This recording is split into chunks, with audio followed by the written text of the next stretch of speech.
Well, some time ago, a group of people interviewed 11,000 church members. They interviewed 11,000 church members in 561 different churches. And they asked all of these 11,000 people, what does it mean to you to be a mature Christian? What does it mean when you have grown and become mature in your faith? And they were pretty much surprised at how alike all the answers were among those 11,000 people. They said, of course, one has to believe in Jesus Christ. We accept his divine grace. We believe he was a man and we believe he was God. And they talked about how we must take our faith and the life that we live and mesh those things together.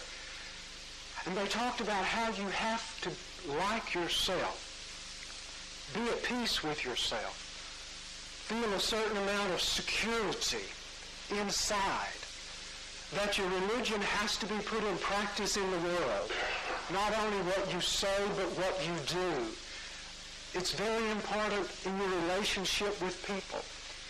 And it was just sort of amazing how alike these 11,000 people in over 500 churches said what it meant to be a mature Christian. But you know what they were really saying? It's kind of based on the Beatitudes that we've been looking at over the past several weeks, because that's really what they were saying. When you got right down to what they were meaning, it said you live by those Beatitudes. And this morning I want us to look at those again. Just let me read the ones that we have already been over, all but one. And this is Jesus' beginning of the Sermon on the Mount. Blessed are the poor in spirit, for theirs is the kingdom of heaven. Blessed are those who mourn, for they shall be comforted. Blessed are the meek, for they shall inherit the earth. Blessed are those who hunger and thirst for righteousness, for they shall be filled. Blessed are the merciful, for they shall receive mercy. Blessed are the pure in heart, for they will see God. Blessed are the peacemakers, for they will be called the children of God. And then he said, by the way, P.S., if you do all of these things, you may get in trouble. And then he added a P.S. to these Beatitudes.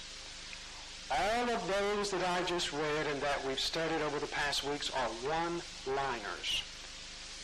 Now the last one that he says, hey, by the way, if you do all these other things, this is what might happen to you. It's longer than all the rest of them.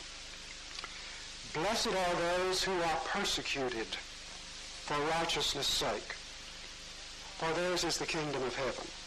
Blessed are you when people revile you and persecute you and utter all kinds of evil against you falsely on my account. Rejoice and be glad, for your reward is great in heaven, for in the same way they persecuted the prophets which were before you. Just one-liners until he gets to that last one. And it is longer than any single one of the others. He didn't want anybody to be fooled. You become a Christian in his day, you may be in trouble. It's what we call religious persecution today, and it's something that you and I know very little about.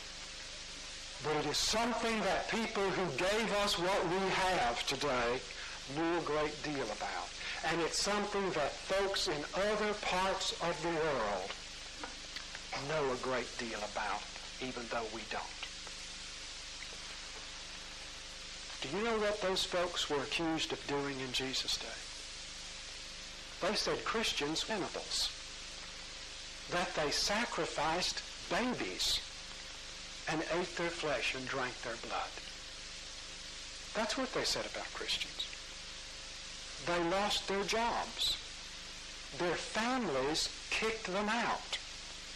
They were ostracized by society because they were Christians. That's not something you and I know much about today. We had visitors some months ago from England, and they were both retired teachers that you all met. And they said their ministers' children in England had a great deal of trouble in school because they went to church and because their father was a minister. That kids made fun of them, and they had a real tough time. They spent 6 weeks in this country. Their dad came on an exchange, and they went to school here. They couldn't believe it, that nobody made fun of them because they went to church. Nobody made fun of them because their dad, they just couldn't believe it. I saw Schindler's List this week, and if you have not seen that movie, you really ought to see it. It's about religious persecution is really what the Holocaust is about. It's not racial. Jews are white like us, you know. Or once in a while you see a feature of a person and you say, well, they sure do look Jewish, you know. But it's really religion. And all of that came about, you know why? Because the Christian world, and I use that term kind of loosely, blamed the Jews for the crucifixion of Jesus. And even in Nazi Germany, the basis of that horrible persecution, the bottom base of it, lay in the fact that Jews crucified Christ. But Schindler's List is something we ought to see.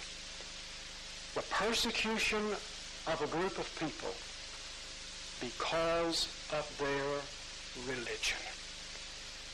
It's a real story. It's a true story. It happened not because of what they did. It happened because of the religious faith that they professed. And in another little TV program this week on Channel 24, when they were talking about the bunker in Hitler's last days, and Martin Goebbels, who was Hitler's propaganda minister, he and his wife and 6 little girls were in that bunker. And Goebbels and his wife poisoned their 6 little girls rather than set them free, and they had the opportunity to set them out of that bunker. And they poisoned those 6 little girls. Goebbels' wife was poisoned, and then he shot himself. It boggles the mind what happens to people's spirits when they are involved in something like persecution of other people strictly based on religion. We hear the news this morning in Bosnia. Do you know that that's a religious war between Christians and Muslims? And I use the term again, Christians, they can't be. The war in Ireland is between Catholics and Protestants. But Jesus is saying, hey, by the way, if you do the right thing in your faith, you may be persecuted because of it, but the Christian will never, never be the persecutor. I don't care what we call them. They cannot be the persecutor and be Christians. But Jesus said, okay, blessed are you when that happens to you, if it happens. And folks, we're awful lucky in this country that you can go to church this morning and nobody's going to ridicule you for it today before the day's over. And nobody's going to ridicule you for it tomorrow either. And if they do, it's a very, very rare thing. The people who gave us what we have experienced political persecution too. Roman Empire was enormous. Just spread over country after country after country. Different religions, different languages, and you know what they decided they had to do? Find a single factor that drew them together. What would unify them everywhere, no matter where they were? How they decided. Worship the emperor. Once a year. You just had to burn incense and bow down and worship the emperor once a year. Well, you know, if somebody told us we had to do that once a year, about 5 minutes, I don't think we'd probably say, okay, who's going to know it? We'll just go do it. The early Christians said, no way. Jesus is Lord. that's as it is. And you know what happened to them because of that? Do you know what Nero did to them because they were Christians? He wrapped them in tar, put their bodies on poles, and set them afire to light his garden at night. They took them and sewed them in wild animal skins and set the hunting dogs on them to tear them to pieces. They poured hot, melted lead on them because they were Christians. That's all. Because they professed the faith and said, we will be faithful to the charge. It's beyond your comprehension, isn't it? We have what we have because they endured what they did. And look how lightly we take it.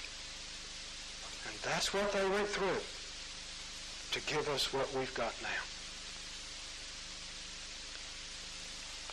You would think, understanding what people endured to give us the church today, we would be a far more committed group of Christians than we are. Could we do what they did if it meant preserving the church for future generations? Could you endure, could I endure what they did to give your children and your grandchildren the church tomorrow? Personal persecution occurs sometimes. You know, sometimes people do good things for other people and they get criticized for it. And you wonder, what in the world happened? You know, we were just doing something good. But you know, sometimes who criticizes people for doing something good? The people whose conscience hurt them because they aren't doing anything good for anybody. And because the conscience hurts, we criticize those who are doing something good. Personal persecution can still occur in our society today. There's a little town in the Midwest, and there's a young couple that lived in that town whose son was on the football team. He was not the starting line, you know, but he was always there, but he had to spend most of his time on the bench. But his mom and dad always went to all the ball games. They never missed one. Boy, they had their colors on and everything that you go, and they went and they cheered and they took part, although the ball rarely played. Well, one night after a ball game, they were driving home, and there was a kid walking on the side of the road, and he was the star of the team. He was a sophomore. He'd made 3 touchdowns that night, and he was walking by himself home, and they stopped and picked him up and gave him a ride home. When we got home, the house was dark, and the mother said to him, is anybody home? Is it okay? You want us to go in with you? He said, no, it's okay. Nobody's probably home. And then, sitting in the car, he told them that his parents had left, that he did not know where they were, how long they would be gone, or if they would even come home. He was 16. He was left by himself. They took him home that night, and they found out, talking to the school, that although this was a small town, there were a lot of kids having those kind of problems. And this couple kind of reached out to those kids, invited them to their home. On Monday night, everybody helped each other with their homework. On Wednesday night, they had a Bible study. On Friday night, they went to the ball games, and it was a great thing in the community. The church was happy. The school was happy. The kids were happy. But there were some folks down at the cafe drinking coffee. And they got, wonder what's going on over there at that house. Is anybody really that good? Does anybody really give up that much of their time for kids? You know, I read in the magazine what happens when people get a bunch of kids together like that. Drugs, movies. No telling what they're doing with those kids. and to those kids. And the rumor spread. The man lost his job. It got so bad, they had to move. They had to relocate and start their lives all over again. They were only doing good. And in the midst of only doing good, evil rose up against them. It can happen. It can happen. No wonder this was the longest of the verses of the Beatitudes. It has happened. It does happen. It can happen.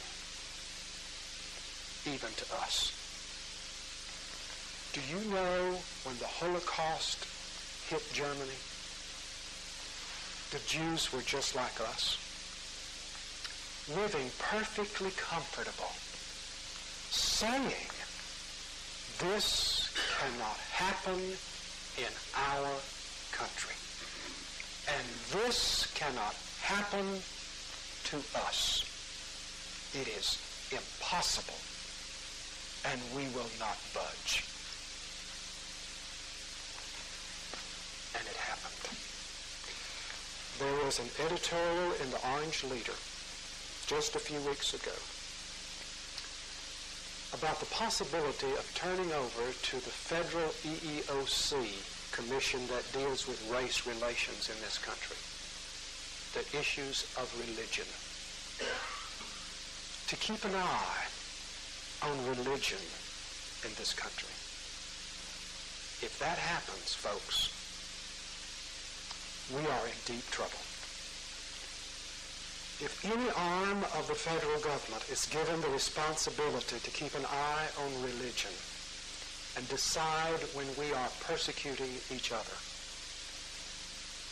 we won't even be able to talk faith and church and religion. It will suddenly be against the law. Don't think it is an issue for another time and another world. We even do it to each other now. But hold on to your faith and your commitment and to the Spirit of Christ.